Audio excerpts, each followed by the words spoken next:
Illustration des Restos du Cœur. AFP photo MYCHEL Dagneau, Michel Dagneau AFP. Que vous soyez à Chantilly ou à Chambourcy, c'est l'heure des immanquables. L'article le plus lu du jour vidéo. Transgenre, le risque quand on fait sa transition, c'est que les proches s'énaillent. Quand Marielle découvre Marie-Paul en robe, perruque et boucle d'oreille, elle s'effondre. France 2 ouvre, ce mercredi, sa soirée spéciale dédiée à la transidentité en partenariat avec 20 minutes avec un télé dans lequel un couple marié depuis 20 ans va affronter cette épreuve de l'amour. Une nouvelle illustration de cette période parfois compliquée quand un couple se retrouve face au changement de genre. Mais dans la réalité, cette transition n'est pas toujours baignée de larmes.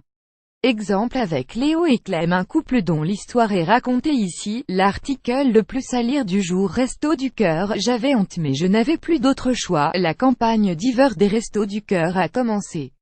En 2016, l'association a distribué plus de 135 millions de repas à 900 000 bénéficiaires. Des gens qui, une fois par semaine, viennent y chercher un colis alimentaire, de quoi se nourrir, eux et leur famille. Ces gens, Rémi avoue avoir pensé que c'étaient des cas sociaux, des gens qui n'essayaient pas de s'en sortir. Jusqu'au jour où lui aussi a dû pousser la porte d'une des 2085 antennes. Celle de Bruyères, dans les Vosges. J'avais 20 ans et je venais de perdre mon emploi.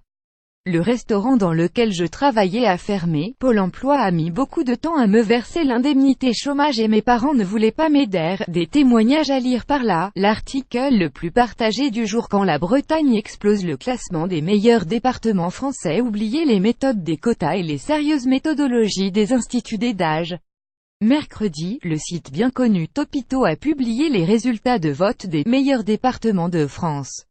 À ce petit jeu, la Bretagne explose tout le monde. Le Finistère se classe premier, devant le Morbihan et les Côtes-d'Armor 5e. Quant à l'Ille-et-Vilaine, il termine à une honorable 21e place.